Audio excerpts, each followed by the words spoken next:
Welcome to the Buy Box Experts podcast. We bring to light the unique opportunities brands face in today's e-commerce world. This episode is brought to you by Buy Box Experts. Buy Box Experts takes ambitious brands and makes them unbeatable. They have a team of consultants that will identify key low-hanging fruit for some of your best-selling ASINs on Amazon. I am a part of this consulting team. Please call and reach out. Go to buyboxexperts.com, click on the free analysis button. It's completely free, no strings attached for now. We have some limited time, and so at some point we may not decide to offer this anymore, but for now you can get a free listing analysis by going to buyboxexperts.com. Hey everyone, and welcome to the Buy Box Experts podcast. I am joined today by Bruce Rowe, president and owner of SIBO Marketing based in Provo, Utah. SIBO is Utah's Google experts. SIBO Marketing drives traffic to websites through search engines via SEO and PPC. SIBO Marketing improves website conversion rates by maximizing leads, sales, and profits. Bruce is a husband, a father, and for a little under a year has been a grandpa. Congratulations. Thank you very much. Avid skier, and a few months ago you could find him crawling through the mud in Hawaii competing in the Spartan Beast. Is that the only Spartan race that you've competed in? That was the first Spartan I'd done, but it was my 30th half marathon. It was definitely the hardest half marathon as well, by quite a long shot. Oh man, I've done one Spartan in my life. What length of Spartan was it? It was the Spartan Sprint, so I think it was just the junior one. Yes, that's about 3 miles, and then there's the Super, which is about 8 miles, and the Beast is at least 13 miles. They don't tell you until you get there, and then you see how it goes. Interesting experience. That's incredible. Bruce also gives his time to the local universities as a guest lecturer, which is actually where I met him. He was my first real instructor in the art of Google Ads. I have a profound amount of respect and admiration for him. Bruce, welcome to the show. Thanks very much, Eric. Looking forward to it. So I have a lot that I want to talk to you about. I cut my teeth on Google with you, and so I think this is going to be a fun conversation for us. The first thing that I want to dive into with you is the recent name change that Google AdWords went through. Can you tell us a little bit about what happened and what it means for the industry as a whole? Yeah, so it happened about a year ago or so. A lot of people are still kind of becoming aware of it, but people are used to the phrase Google AdWords. Technically, that's no longer correct. It's no longer called Google AdWords. It's called Google Ads. The reason for that is the way Google described it is AdWords means that words are triggering ads, but that doesn't give a very accurate depiction or description of how the ads actually trigger. So in general, when I first started doing Google AdWords stuff back in 2004, the only way you could get your ads to trigger were through words or through text. But now your ads can trigger based on text, they can be based on videos, they can be showing up in display ads. So all over the internet, there's millions and millions of websites that will show Google ads that have nothing to do with words. And so Google was realizing that AdWords is not a very accurate description anymore. And so they rebranded it to Google Ads. And an interesting little stat, in quarter 3 of this year, Google did $40 billion in revenue. That's billion with a B. And most of that revenue comes from their ads. But 6 billion of that during the quarter, or 2 billion a month, comes from ads that are not triggered based on words. So people are looking for a topic, people are looking on YouTube for something, and they see things. They are on news sites or whatever kind of sites, and they see ads that are not triggered based on people typing in words into Google. And that idea is really still very new to a lot of people. So what about, I think that begs the question, right? What about voice, Alexa and Siri and these other search engines, right? Do you have to consider those when you're working with your... Absolutely, and that's an interesting way that you say it, because most people don't connect the fact that Siri is a search engine. Or if I ask Google a question, that's going to be a search engine, obviously. But anytime you're looking for something, that's a search engine. And so the search engines are trying to figure out what you're looking for, and they're trying to serve you applicable ads. When I guest speak a lot, one of the common questions I ask is, what does Google actually do? And obviously I'm going for questions like they provide search results and they show you relevant ads, but they also provide Android software and they provide Google Docs and Google Sheets and all these other things and Google Maps and all these tools that are a major part of our lives. But somebody always says, when I say, what does Google do? They say they spy on us. They're listening, they're watching, they're seeing what we're doing. And I always love that because it's kind of like, I'm scared of Google, I'm nervous about this topic. But in reality, if Google didn't know what my interests were and what I was looking for, the things I would see online would actually be dramatically different and dramatically less relevant. So there's sometimes where some people feel it might cross the line a little bit, but I've been to Google enough times, I've talked to lots and lots and lots and lots of people at Google about this topic, and they're just trying to make relevant content for you to make that available to you. So these are data scientists, right? These absolutely engineers at Google, they come from a place of benevolence, but how do you think that you put people's minds at ease about this kind of big brother concept of Google garnering this data about you so that your experience online is much more fruitful, much more enjoyable? Obviously, if I'm going to be looking online, going back to the Spartan topic, if I'm going to be looking online for things and I'm going to see other ads showing up or other things just triggering on my screen, I would rather have that be about running or skiing or racing or those kind of things, as opposed to florist shops and other things that my wife might be interested in, but I'm not going to be as interested in. And so I want to have a relevant online experience. And again, personally, I trust the fact that they are not trying to use this in an evil type of manner. They're trying to be relevant to it. And often somebody says, but that's just too much information. And then I'll say, well, what kind of online profile have you created? Like, think about Facebook. I mean, Facebook, I'm telling them that I'm married. I'm telling them that I have kids. I'm telling them where I live. I'm telling them everything that I'm interested in. So most people are completely fine with you giving that information. But as soon as Google is just figuring it out on their own, now all of a sudden it has this potentially weird connotation to a lot of people. So what do you say to the people who are paranoid when they see an ad for a product that they were talking about with one of their friends, right? They say, oh, Siri was listening. What do you say to those people? That's a great question. Some people are just going to have a problem with it no matter what. Meaning some people, that's just going to bother them, and and if that's the case, then they should be way more careful online. They should turn off more things and notifications and all this other kind of stuff. And they should be browsing more incognito and all the rest of those kind of things that they could potentially do. But honestly, their online experience, the relevance of what they're seeing online will go down way more than they realize.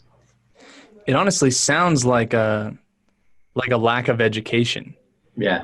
If you could sit everyone down and have this conversation with them, do you think that the perception would change? I think if you kind of looked at this big long line, I think that's a great question. If you looked at a big long line of everybody, on one end of the spectrum, you have the people that are going to be paranoid about it no matter what. The other people on the other side of the spectrum are going to be comfortable with it no matter what. Then you have a group of people in the middle that could go either way, meaning they could be swayed one way or the other. I think the people that are on the more paranoid side of the question or the side of the spectrum, I think it's going to be hard for them to feel comfortable with it. I think it's just kind of in their nature to be that way. But education, I have a good friend, his name is Mike, and he definitely is concerned about that. And after he and I have sat down and talked about it further, he's way less concerned than he was. He still doesn't necessarily like it, but he's very, very, very careful with his online profile and doesn't kind of put up any type of information. But still, the sites you visit are going to tell you, like if I'm looking for a new or used car and I'm searching on websites for different used cars, it makes sense that Google and other sites would know that I'm in that industry, meaning Google calls that an audience, that I'm in the market for that particular thing. And so I want to see things that are relevant to what the challenges I'm currently looking for. And so when Mike realized that made him a little bit less concerned about it. But it's an interesting topic, but I do think education would help a lot.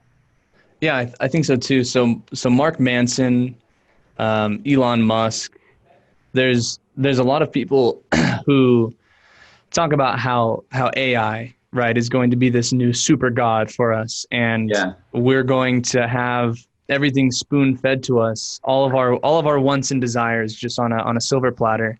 Yep. And they often make the argument that that's a bad thing. Now, you mentioned that, it wouldn't make sense for you to see an advertisement for a flower shop. But what if that's a need for you, right? Like maybe Google sees that you've been married for, how long have you been married? 30 years. Yeah. And you have almost kids. 30 years. Sorry, in case my wife hears this, 30 years will be the next, but that's a different story. So right. So Google knows this. Your anniversary is coming up. She's a new grandma, and they have an algorithm let's say that says, hey, it would make more sense for you, instead of worrying about running, to go to the flower shop. Sure.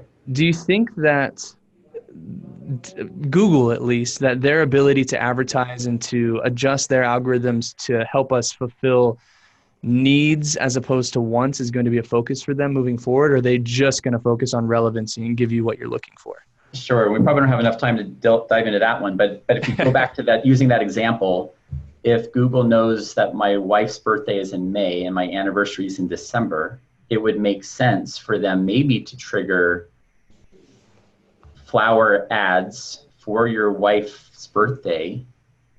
If I saw that, now that becomes a relevant topic to me at that moment in time. Meaning when I'm in the market for that particular idea, that makes tons of sense to have that relevancy trigger that kind of ad. And so again, some people might think, oh, that's a little creepy, but all Google's trying to do is they're trying to just show the most relevant ads at the most relevant times. Right. It's an interesting topic. Sure. So you essentially spend your days talking to robots then for your customers. You think that's a fair description? In general? We're trying to understand what the robots are looking for and give them what they're wanting, as opposed to talking to robots. That if I said that to a junior high classroom, they would have a big picture in their mind of what I'm doing, and that's not a very accurate, not a very accurate description. So, but yeah, you definitely want to understand what Google is looking for and what they're trying to serve, and then show the correct things based on our clients' needs. I think that makes a lot of sense. So you've worked with a ton of different Utah-based and non-Utah-based companies. Yep. And I see that you did some work for Jane.com. Yeah. And JD Stice, a great man, rest in peace, right? It was a tragedy to hear what happened, but can you tell me a little bit about what SIBO did for Jane, and so the listeners can kind of hear the processes that you go through and the best practices? Sure. So they were doing an online, they're selling a bunch of different things online, and they did a really, really, really good job with that stuff. One thing they were trying to do is they're trying to have better insights into how the traffic was arriving at their site that were actually turning into sales. Two was they're trying to have their site show up more often in SEO and pay-per-click results. So the three things that we were kind of doing together were trying to make sure that the data was nice and clean. So in other words, if they spend X number of dollars on this channel versus that channel, which one was actually producing the best ROI and how to measure that. Most companies, honestly, again, I've analyzed this data. It's close to 92% of the ones that I've analyzed, and this is with thousands and thousands of websites, don't have their data tracking in place correctly. Meaning they don't have the correct insights to know which channels are producing the right level of revenue. There's a more advanced topic called attribution, which essentially just says, well, what if somebody does a search, they see a pay-per-click ad, then they leave the site, and then they come back to the site later, and then they purchase from Jane.com. Should pay-per-click get 0 credit? Should pay-per-click get 100% of the credit for that sale, even though the transaction didn't take place during the pay-per-click visit. So there's some attribution discussions and things that people need to think through as well. But the big picture is people don't understand the data that is being gathered with their website, and they don't have it analyzed correctly to know which channels are producing what kind of revenue. I hear that all the time, that if I just knew that if I put $1,000 into this channel, it's gonna make me $5,000 back out, I would spend as much money as possible in that channel, and those insights just aren't there. So that was one big thing that we helped Jane with. And then they had pay-per-click in place. There was a lot of inefficiencies with how they're doing pay-per-click initially, and so I worked with JD at the time, I worked with Mike at the time, and we went through their account and just tried to make their account more efficient. And then there was a bunch of SEO things that there was a bunch of opportunities that they were doing that they just weren't exploring well enough. And so there's a lot of words that they should be showing up for, should have been showing up for, that they weren't, that we helped them show up higher for those words. And so the overall result, right? Like if we're talking about total macro improvement or their feelings towards what you did, what was kind of the result of all this? I don't want to go through actual data numbers and stuff with them, but it was a very, very big increase on all of those different fronts. And in our model, I mean, what we're trying to do is we work with companies on a month-to-month basis. And so as long as they see an increase in what we're trying to help them with, then they keep us around. And then if they don't see that increase on whatever thing we're working with on them or with them, then they're free to kind of go on their own. And so when we work with people, they definitely are seeing increases pretty consistently. Awesome. And I mean, you've been doing this since 2005, right? So you've just been rolling with the punches for 14 years, or 2004, you said, right? It was, the first clients were 2004. And I had several clients by the end of 2004, and then I incorporated the company in 2005.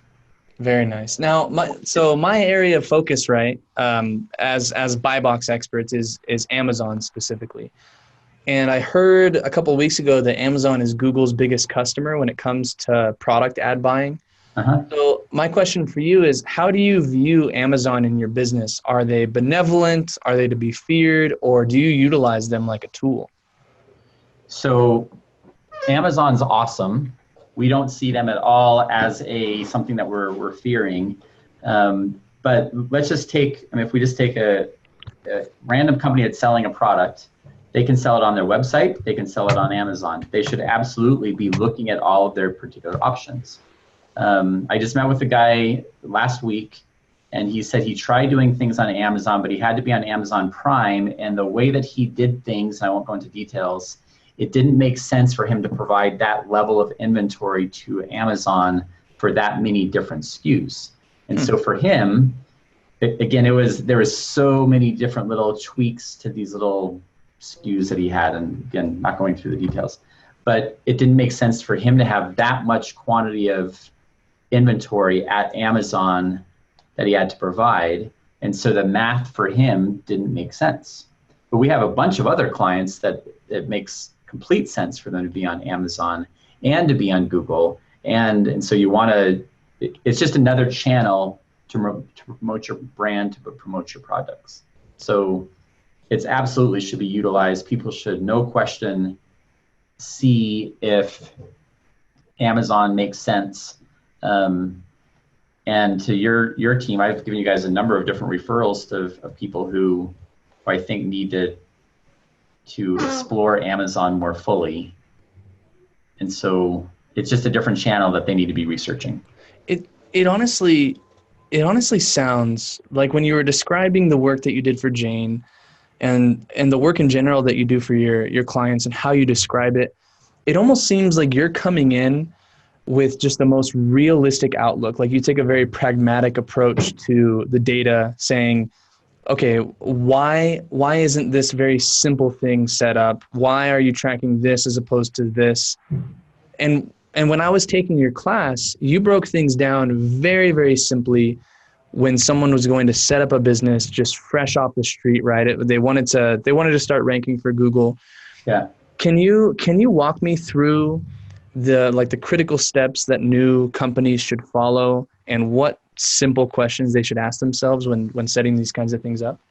Sure. I think you're referring to what we talked about, the website performance checklist. That's so years ago, what happened was somebody would come and they'd say, hey, can we do SEO? And we'd look at it, or can we do pay-per-click? And we'd look at things together, and I'd be like, that's not the right decision to make. Sure, we could do some SEO efforts, or sure, we could do pay-per-click efforts, but it's not the right decision unless you have the right things in place. So those foundational principles. Number one, is your website set up to do the job you want it to do? In other words, if it's an e-commerce website, can people place orders on your website? Just yesterday, we had a lady that called in to the office and said, hey, I found you guys online. Can you help me with this? And she sells some stuff, some goat milk soaps. Ooh, yum. She was trying to figure out how to make her website work better. And all of her ordering wasn't really working the right way anymore.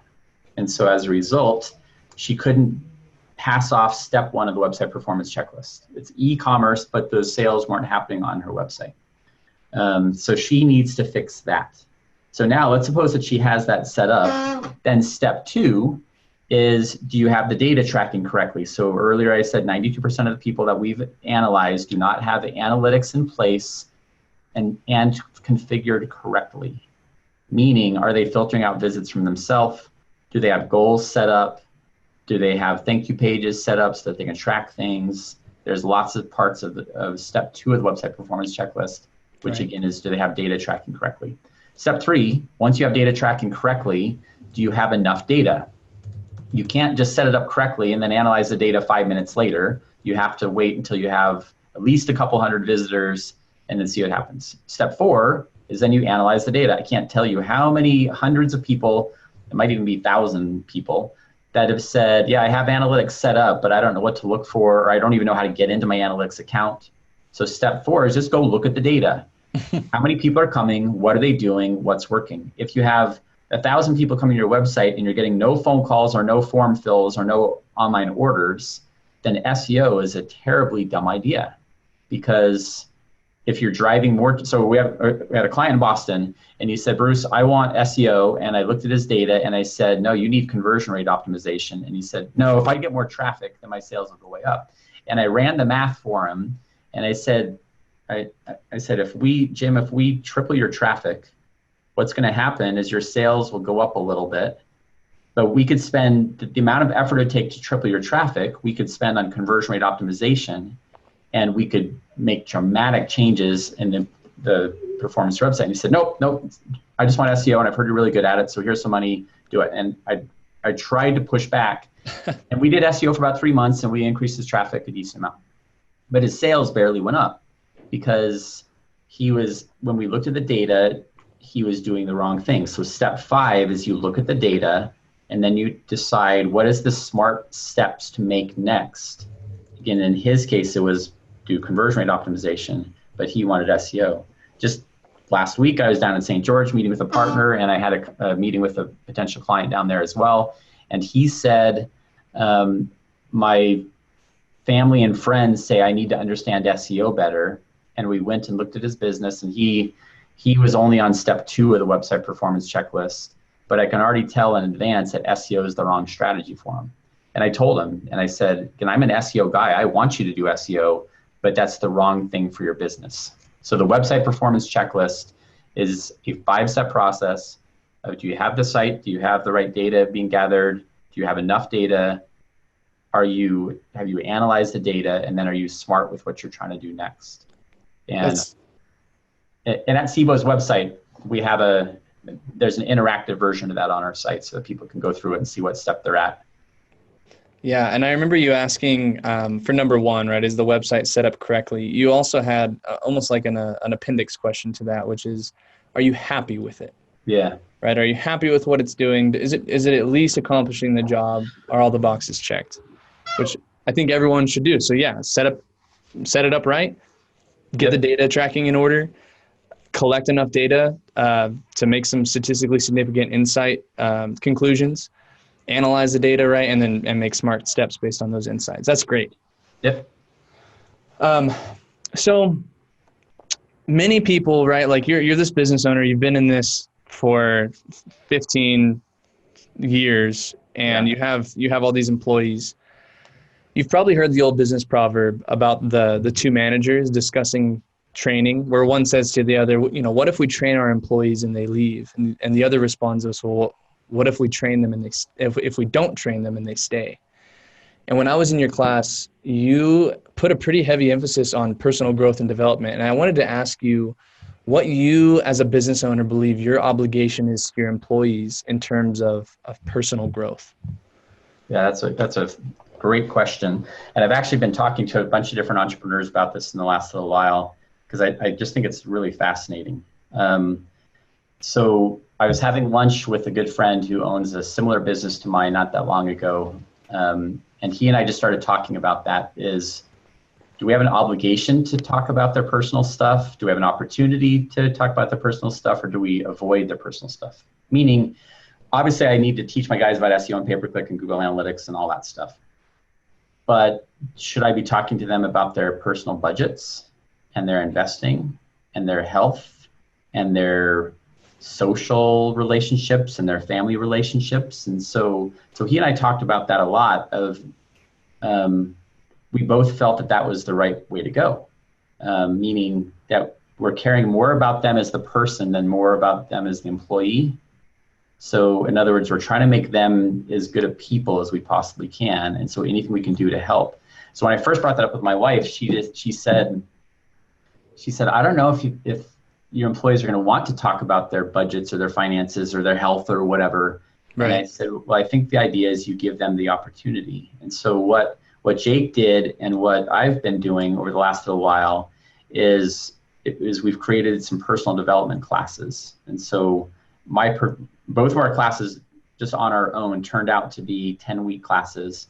And we let our employees optionally go through those classes. And we spend 7 of the 10 weeks are about a specific topic. Like, let's talk about finances this week, or let's talk about health this week. And we go through that. And it's been really, really fascinating to see the changes and the growth and the happiness and the contentment that a lot of employees are feeling by going through those classes. Again, if it was a required thing that a boss did, and like, no, in order to work here, I must see your budget.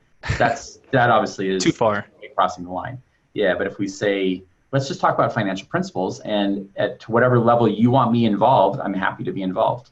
And so I spend a decent amount of time with my guys. I know Jake spends a decent amount of time with his team, just talking about their personal lives and what can we do to improve their lives. Because obviously if they have good success in their personal lives, they're going to be happier and more successful at work too. What was the turnout, right? And percentage of employees that opted into that kind of thing? We have 20 employees at SIBO. We have a couple of them that are remote. We had 16 of the 20 opt into it. Oh my goodness.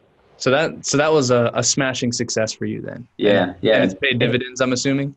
And to be honest, one of the people that opted out, it's because he's still a student and the class took place during one of his classes. So he couldn't go. So the numbers are skewed. Yeah, but he actually met with me probably 5 times just to say, what'd you guys talk about? Kind of fill me in a little bit. And he's implemented a lot of things we did in the class. Then there's another one. It's a mom that just had a baby and she's like, bad timing. Right. And another one had a grandma that passed away the first week of the class, so he basically dropped out of the class. And I asked everybody about the class, and I said, was this worth it? And everyone's like, yeah, what's next? And wow. So we're definitely going to kind of take that to the next step. And like I said, Jake's gone through, he has, the last I heard, he had about 160 employees, and he's had almost his entire team go through one of the 3 classes. Amazing. Yeah. Well, we're coming to the end of our time here, Bruce. It's been a delight to have you on here. My last question for you is, what is SIBO marketing up to these days, and why should people reach out to you to help them with Google? Thanks for that question. The cool thing about what we're doing with SIBO is that we're not trying to get as big as possible. We're just trying to help the right people. Meaning I could tell you story after story of somebody who said, here's some money, do SEO for us, and we turn them down. Simply because we want to work with companies that they can win with Google. In other words, if we do SEO stuff, they're going to see a financial return on it. If they see pay-per-click, we're going to see a financial return on it. And so what we're primarily spending our time on is just teaching people and helping them understand how all this stuff works. And honestly, we're trying to teach them how to do it themselves. But in some cases, they just don't have an interest, or they don't want to do that, or they'd rather pay us to do that. So for example, one thing we started doing is we call them SIBO marketing boot camps. Basically, twice a month, we have boot camps where it's an all-day class. We teach them how analytics works, how SEO works, how pay-per-click works, how conversion rate optimization works. We buy them a free lunch. We're not selling anything to them in the process. We're just trying to teach as much as we can. And we've now had close to 200 people go through the class for free. Wow. Takes place here in our Provo office. If anybody is interested in attending one of those classes, just call the office, talk to Rachel, and she'll get you on the list. We won't be doing the next one until January just due to the holidays. But it's just it's really fun helping people understand that Google's not a mystery. There's a science to it. And if you understand how to set things up the right way, you can leverage that data and leverage that knowledge and make smart decisions about your marketing, your website, and you can just have a much more pleasant experience with your website, because most people, it's just kind of random guessing, and they just really don't know what they're accomplishing online, and we want to help people fix that. Right. Brilliant. If you're in Utah County, or even just in Utah in general, I mean, you said that's free, this boot camp? Yep. And free food, right? If you don't do that, I'd be surprised. So SIBOmarketing.com, that's SEBO marketing.com. Their website is in the top right-hand corner. Their contact form is all over the website, right? You can tell these guys are definitely an optimization company for sure. Very happy with this site. Go to SIBOmarketing.com. Bruce, thank you so much for coming on the show. Thanks for your time, Eric. I appreciate the opportunity. Thanks for listening to the BuyBox Experts podcast. Be sure to click subscribe, check us out on the web, and we'll see you next time.